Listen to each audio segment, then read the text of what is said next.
ইংল্যান্ডের ফ্রাঞ্চাইজি ১০০ বলের tournament the হান্ড্রেডসের নিলামে দল পেয়েছে মুস্তাফিজুর রহমান। বাংলাদেশের বাঁহাতি পেসারকে ভিত্তিমূল্য £১,০০,০০০ কিনেছে বার্মিংহাম ফিনিক্স, যা বাংলাদেশি মুদ্রায় ১,৬৪,০০,০০০ টাকার বেশি।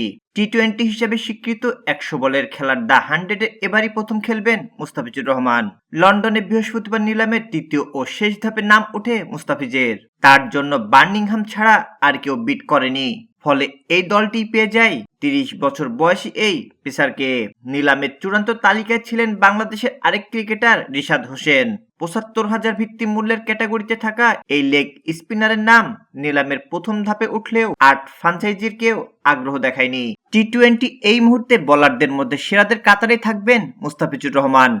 বল হাতেও আছেন দারুণ ছন্দে। আগামী ২১ জুলাই শুরু হবে দ্য হান্ড্রেডের পঞ্চম আসর। মুস্তাফিজের দল প্রথম আসরে ফাইনাল খেললেও চ্যাম্পিয়ন হতে পারেনি।